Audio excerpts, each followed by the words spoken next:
Welcome to the IT Career Energizer podcast.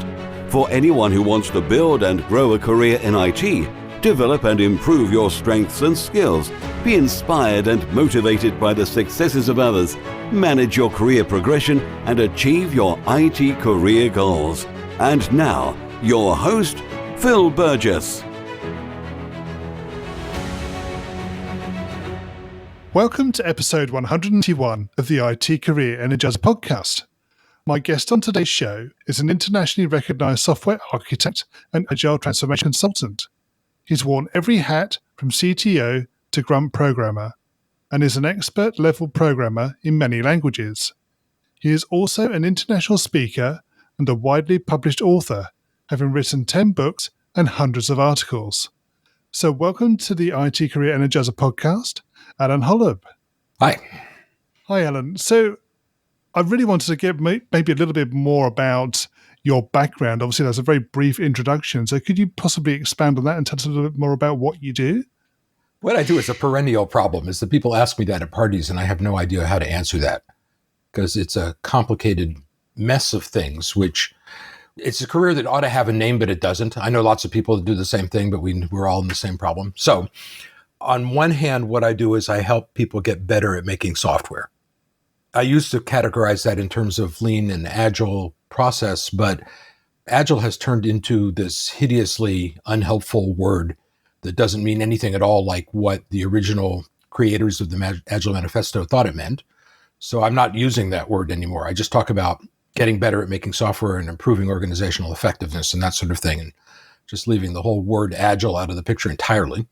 So I do that on one hand. I'm a software architect also, and from my point of view, those two things go together in the sense that you can't be agile if you don't have an architecture that supports agility. So since you can't do one without the other, it makes sense to put them together. A lot of the speaking I do is on architecture topics rather than agile topics. And then I do all the stuff that you need to do to support that. So I write and I make videos and I have a pretty active life on Twitter.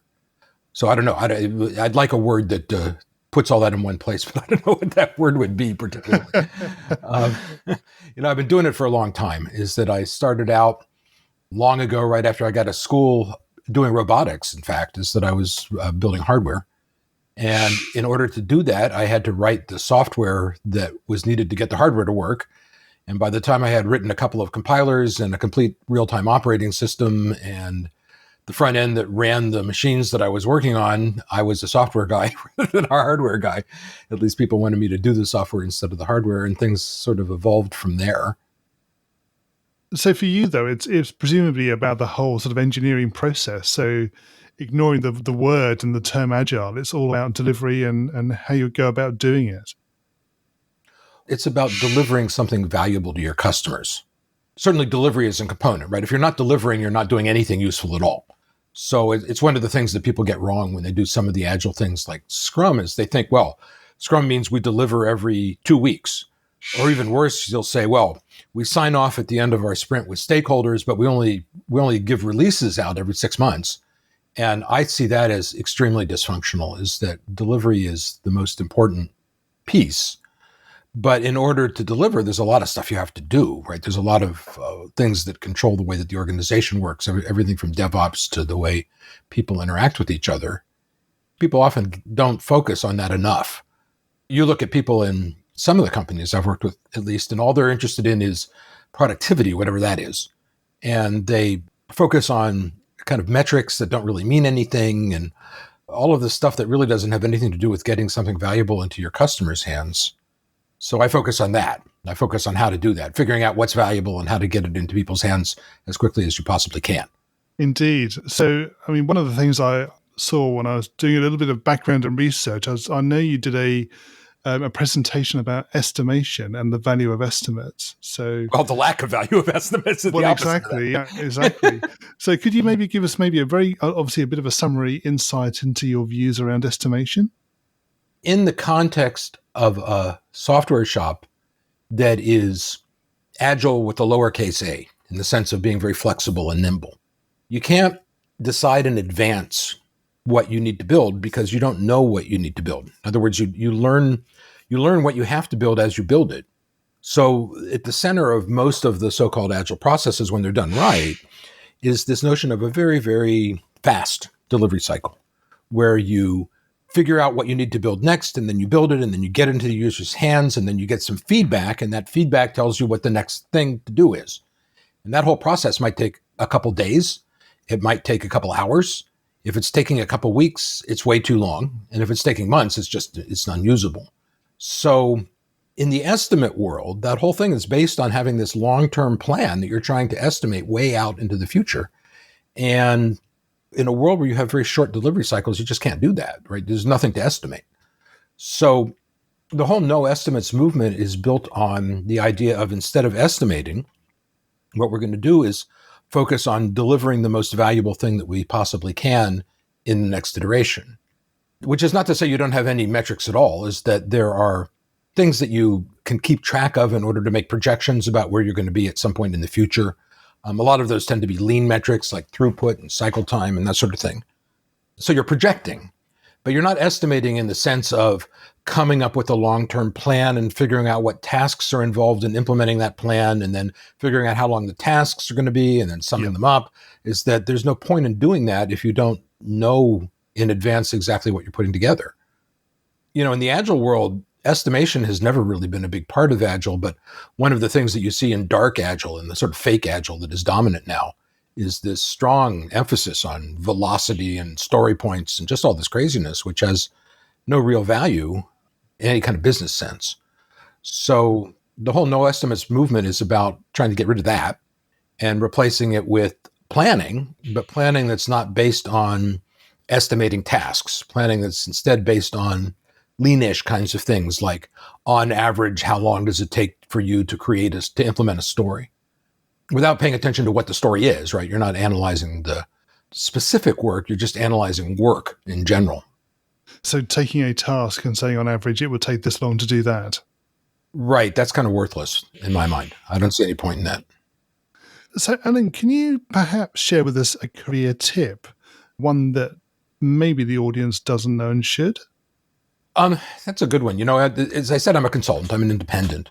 Yep. So I suppose the two big things that are important is that you've got to have enough money around, right? Is the tendency is to be optimistic about your ability to get work.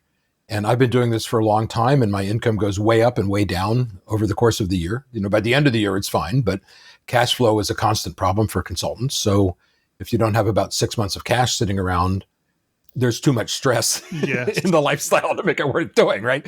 So a pile of cash, I think, is a good career tip. Yeah. The other one, which it took me a long time to really understand, is how important marketing is and social media and that kind of stuff.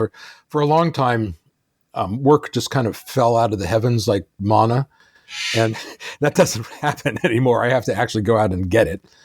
That's involved a lot of focus on at least some social media. As I'm focusing on Twitter almost exclusively. I only have so much time, and Facebook is evil as far as I'm concerned, so I don't really want to have anything to do with them. Right. So Twitter, though it's kind of weird and not very safe and kind of argumentative, has turned out to be pretty interesting, actually, is that I've had some good discussions. I've learned a lot, and it kind of gets people to know who I am and what I believe in. And if you were to hire me, what exactly are you getting? Yes. Which is a hard thing to get across if you're just doing marketing collateral. Yeah. So that's been pretty handy to me. It's worth spending time on social media quite directly. The only other tip I'd throw in that is that I am laser focused on my Twitter account on what I do for a living. I don't let any kind of politics or anything like that get into the stream at all. It's a distraction, and it's just not worth having those kinds of discussions on a platform like Twitter. Sure. So I think focus is extremely important there. I think you're right. I tend to avoid all that myself as well, for the same reasons. So Alan, can you perhaps tell us about your worst career moment and what you learned from that experience? The two examples. One of them, I guess, is kind of worst, is that I was hired by a largish company ostensibly they were hiring me to learn about a system that they were putting together and then put together training on it. And in the process of doing that, I'm an architect, right? This was one of the worst pieces of software I've ever come across.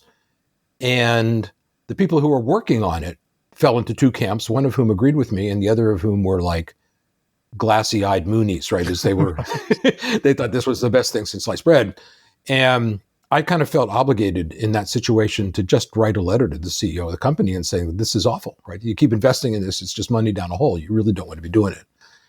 That was not a bad moment because I was thinking I was doing the right thing. I still think I did the right thing, right? Is that I'm not being hired by a manager. I'm being hired by the company. And I feel a responsibility to the company as a whole when I do work, not to a specific person. And the fact that this specific manager was not very happy with me writing this letter just was kind of irrelevant to me. But the downside of that is that for about 2 years after that, or 3 years after that, I would keep not getting jobs because one of the people in the "this is the best thing since sliced bread" camp would be working for the company that was talking about hiring me and would manage to blackball me. So it wasn't exactly a worst moment, but it's an example of doing what I think is the right thing. And I would do it again, absolutely, without any second thoughts, but it having kind of real world ramifications that I hadn't really thought through when I was doing it. So that was interesting. It's interesting to hear that you'd effectively do the same thing again from a conscious perspective, I suppose, that it was the right thing for you to do. So you don't have any... Well, it's not only is it the right thing, it's the honest thing. Yes. What I do for a living is I help people get better at making software. And if I can't be trusted, if I'm not honest, how could I do that job? How could that even work if people couldn't trust what you had to say? So exactly. You've got to be honest. One of the things about doing what I do is that somebody who comes in and is doing agile and lean and so forth, consulting at my level, is a very threatening person. There's a lot of people in the company who are threatened by the things that I say. Depending on the company, it could be because their jobs are on the line. It could just be that they've invested in a certain way of thinking and they are threatened by other ways of thinking. But when consultants like me come in, there's sort of an inherent level of being threatening there. You have to be able to be happy with getting fired. You have to be able to be happy when you go into a job to say, I'm going to say what I actually believe. And if that gets me fired, that's fine. I don't care. But what I do care about is trying to honestly present my actual feelings about what's going on and how to fix it. And if the company doesn't want that, they shouldn't be hiring me to begin with. But I don't really, more to the point though, if they're going to fire me because I said something, I don't want to be working for them anyway. So I'm happy to have that happen. So moving away from your worst moment, could you possibly tell us about your highlight or greatest success? I don't know that I have a highlight particularly. Certainly, every time I have a success, I think of it as a highlight, and is that it's good to come into a company and actually be able to make some real changes and see things get better, see people be happier in the way that they work, and see the company be more effective, and all of that kind of stuff. Is that I really like doing that. I've had some, I wouldn't call them highlights, but things that I've done that have opened my eyes to being able to do more of the same kind of thing, if you see what I'm saying, where I'll try something and it works, or for a long time, I was just teaching small classes in-house. And I did a big presentation at Java 1 for probably 3,000 people in the room. That was the first big presentation that I had done like that. It was the first thing that was larger than a class with 20 people in it or 30 people in it. And it wasn't exactly a highlight, but it really sort of opened my eyes to the fact that I could reach a much larger audience if I set my mind to it. That I didn't have to be focusing just on small groups of people, that whole organizations, or in this case, many organizations altogether, could listen to what I have to say and get something valuable out of it. That was pretty nice. In that instance, you obviously took yourself out of what was your comfort zone, presumably? It wasn't so much a comfort zone thing. It was just that I hadn't really thought about doing things like that. Right. Like all programmers, I'm an introvert, but introversion doesn't mean that you're particularly shy or uncomfortable to stand up in front of people. It just means that when you relax, you want to relax somewhere quiet. So I wasn't actually uncomfortable in front of the crowd at all. It was just another talk. It's when I speak publicly, this is something I learned really early, that the people that you're speaking to are just like you, right? They're your coworkers. They're not. Yeah. There's nothing to be afraid of. Is that you know something that they don't know, and they know a lot of things that you don't know. So I've always thought of speaking as a more collaborative thing than not. I am most comfortable when I can be in a room where people are happy to blurt out questions and make suggestions, or maybe even criticize things that I'm saying, because that makes for a better class. It makes for more interesting back and forth. since I've had that attitude, getting in front of people and talking has never really bothered me because I don't find the people sitting out there intimidating. They're just people like me. And presumably you get quite a lot of positive feedback after a talk as well. I do usually, yeah. There's always one person who hates it, but I figure if I get 500 people that like it and one person that hates it, I'm okay. Though it's exactly. It's hard to not give too much weight to the guy who hates it. There's just something. I guess it's imposter syndrome or something. But you get 500 great reviews and one bad one, and it's a bad one that you focus on. I don't know why that is. It always works that way. That's human nature. Yes, exactly. Okay, so Alan, can you tell us something about the future of the IT industry and careers in IT in particular? The future is kind of interesting. I've been talking a lot lately on Twitter and about Agile and what Agile is. And I'm also going to be writing a book on this subject. I've been talking to O'Reilly about writing a book on the subject. But Agile has turned into this horrifically bad pile of steaming garbage. It's turned into something that has to do with rigid processes that you get certificates in, that you follow by the book. And it just kind of flies in the face of everything that Agile is. And I have been disturbed by that. It's hard to see a way for the industry to get out of that. Is that here was this great promise, right? A new way of working that was actually very effective. And what I'm seeing now is the IT industry as an industry systematically rejecting it and just replacing it with the same old garbage that they've ever done, but they call it Agile. And that kind of upsets me, right? Is that there's a bunch of Agile hating happening right now. And what they're hating is not Agile. What they're hating is this dark Agile, right? This thing that calls itself Agile but isn't. But they still hate it. So there's a tendency to then reject throw out the baby with the bathwater, if you will, is to reject the big thing because the implementation that you see in front of you is so awful. And that doesn't make me feel particularly good about the future of IT as an industry. So in terms of my career, I don't know how that's going to impact things. Is that I'm certainly thinking about not using that Agile word anymore because it's come to mean something bad, and focusing rather on the things that you have to do in order to be effective, which I think is a better way to do it. But it makes me kind of worry about the industry as a whole, though, because it seems like we're not learning anything. Is that in spite of the fact there's all this new stuff and it's been proven to work, the industry as a whole is rejecting it pretty unambiguously. And I find that kind of disturbing, to be honest. Yeah, it's an interesting perspective. I do wonder myself whether it's, as you say, it's other companies of adopting it and then changing it to almost fit the way they do things as opposed to actually following the principles of what Agile is all about. Well, and the things that they adopt are not Agile. SAFe is not an Agile process. No. I have nothing against SAFe as a process, right? If you want to do SAFe, fine. But don't pretend that it's an Agile process, right? So what people are adopting are things like SAFe or Scrum, right? Scrum is not an Agile process particularly anymore. Though there's a lot of, there's room there, is that I think Ken Schwaber's organization does a much better job of presenting Scrum than Sutherland's does. This is scrum.org versus Scrum Inc. On one hand, you can say, okay, Scrum is an Agile process. So if you're not Agile, you're not doing Scrum. And I can agree with that. And on the other hand, they say Scrum is a specific thing as defined in the Scrum Guide, and you have to do it exactly what it says. And I can't agree with that at all. And unfortunately, the latter seems to be the thing that is dominant. So I'm, yep. I despair at all of this. Is that I wish I had a more upbeat thing to talk about, but I'm despairing about all of this stuff when it comes to processing. Sure. Okay, we're going to go into the reveal round now. We're going to find out a little bit more about you and the way you think. You ready for this? Okay. So what first attracted you to a career in IT?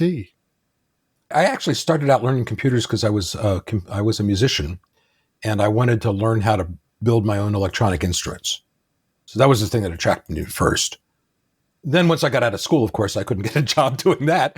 So I got jobs doing engineering work, and I just really enjoyed it. Is that the attraction was just that it was fun. And what is the best career advice you've ever received? I don't know. I have a hard time with that one. I've read a bunch of books. I haven't gotten a lot of career advice because I haven't had a traditional career where you get mentored and get advice and get coached and that kind of stuff. It just hasn't really happened. Okay. And I suppose this might be just as difficult as well. So what is the worst career advice you've ever received? Well, worst is easy, actually. Okay. My bane has always been marketing. I just have a hard time marketing myself. And every so often I'll sit down with some successful extrovert and they say, marketing is easy. All you have to do is yada, yada, yada, yada. And what they're saying sounds to me like all you have to do is sit in a corner and hit yourself over the head with a sledgehammer. And right. In other words, it's things that I just could never possibly do. I might be able to hire somebody to do them, but I can't do them. And that kind of advice is like really bad advice to me, is this notion that you can take things that work for an introvert or an extrovert and somehow just do them. And it somehow should just be easy when it doesn't match your personality at all, I think is really bad advice. Advice to be useful has to be given by somebody who knows you well enough to understand what's going to work and what's not going to work. And is not going to discount the fact that you can't do something as laziness or intransigence or some other, negative thing. And if you were to begin your career again right now in today's world, what would you do? I'd probably have a different career. You would? Because when I started, the whole industry was pretty small. I met Steve Jobs many times. I've gone up to Microsoft and talked to Bill Gates a few times. So you couldn't do that now, right? It's just not possible. More to the point, I was writing for Dr. Dobbs, and all of the writers in the tech world knew each other. And all of the people that were doing architecture, Bob Martin and I spoke at the same conferences, so we knew each other. Yep. The world's not like that anymore. And it's not as fun. It's a consequence. It used to be a tribe, and it's not a tribe anymore. It's become too big for that. Yes. So I look at software development now, and of course, coding is fun, but there's a limit to that. And I don't know if I would pursue it or not as a career at this point. And what career objectives are you currently focusing on? Mostly right now, I'm focusing on getting my marketing stuff in order. Yeah. And you obviously mentioned possibly a book as well.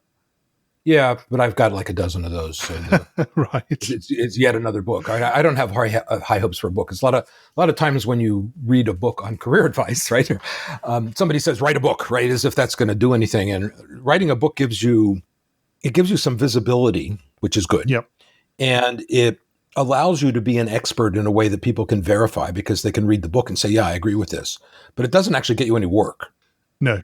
It's a way of validating somebody, but it's not a marketing tool. Yep. So I don't expect a lot to come out of books. You don't make a lot of money on them. They don't actually serve as a direct path to more work or anything like that at all. But they do, at least in my case, the reason I'm writing it is that I want my clients to know what they're getting into. Yes. So they can pick up the book and they can read it. And they can have a general idea of the way, what I feel about the subject that I'm writing on. It's a positioning tool for you. It's a positioning tool. That's a good way to put it. Yeah.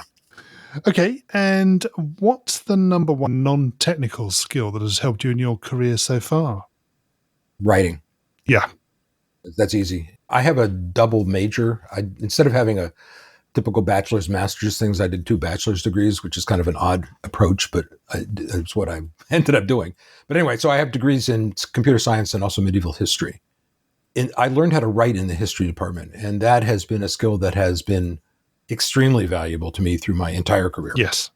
Both the actual writing, the communication aspect, but also all of the learning to do all of the things that you have to do in order to write, all of the kind of organizational aids and how to get yourself organized, how to figure out what to work on, how do you figure out what's important, all of those things are things that you learn when you learn how to write, and nobody in any CS department that I know of teaches that stuff. No, you're probably right. And what do you do to keep your own career energized? Well, in a way, what I do for a career keeps it energized, right? Because I speak at conferences and I write books and I go onto Twitter and I write articles for blogs and all this stuff, right? And that kind of keeps me going, is that it's the energizing, I think, comes from learning new things in all of these venues. When I speak at a conference, I'm also going to the conference. So I learned a bunch of new stuff that I wouldn't otherwise have learned. And, I get really energized just interacting with other people that are doing what I'm doing. The O'Reilly Software Architecture Conference, for example, is just a great conference for me because I'm surrounded by other software architects. It's great. Yeah. And I like that. And what do you do in your spare time away from technology? Away from technology, I ride a bicycle. I'm a musician, so I play the piano a lot. I draw occasionally. I'm an artist. I don't know, bunches of stuff. Those are the 3 big ones, I suppose. And can you share a parting piece of career advice with the IT Career Energizer audience? If I'm going to do anything, what I'm going to say is that even though being a consultant might sound scary, I really enjoy it as a way to make a living. I enjoy the freedom that you get. I enjoy the fact that I'm in charge of my own schedule and I can pick my own clients. I really enjoy the fact that I'm not sucked up into all of the politics and weirdness that you see when you're working for a big corporation. So if you can handle the uncertainty, in other words, if you can handle the fact that your cash flow is going to go up and down over time, and sometimes you'll have no income and sometimes you'll have a lot and that sort of thing, then I think working as an independent is actually a great way to work. And it isolates you from a lot of the problems that are associated with our industry that are employment related. Yes. You don't have to worry about getting fired if you're a consultant. Or maybe you always have to worry about it, but at least it comes with the territory, right? It's not a surprise. And I like that. And Alan, finally, what's the best way we can find out more about you and connect with you? I guess the two best ways right now are my website, which is my name, holub.com, HOLUB as in bravo.com. And on Twitter, as I said, I'm on Twitter a lot. So there I'm at Allen Holub, ALLEN HOLUB as in Bravo, just my name again. So those are probably the two best ways to get hold of me. The other thing I'll throw in actually is that if I can put in the shameless plug here for a second, if you're actually interested in having me come in and talk or work with you, I'm happy to talk with you on the phone or with a video chat or something like that. So just, get hold of me with a DM on Twitter, and then we can set up a video chat and actually talk. So I'm happy to do that. Great. That's fantastic. Thank you. Alan, thank you so much for joining me on the podcast today. It's been great chatting with you. You're welcome. It's been my pleasure. As always, my thanks go to my guest on today's show. You'll find a show notes page for today's episode on the IT Career Energizer website, which will be itcareerenergizer.com/e and then the number of today's episode. I also want to thank you for your continued support. It's always great to hear from listeners, particularly when they have suggestions about potential guests or ways to improve the show. And this was one of the reasons for creating the new IT Career Energizer community Facebook group. I'm really excited about taking the podcast forward, and I hope that you'll continue to support and listen to the show as it continues to change and evolve. Thanks for listening, and remember, if you're not growing your career, you're slowing your career. Thanks for listening to the IT Career Energizer podcast. To find out more about building a successful career in IT, visit itcareerenergizer.com.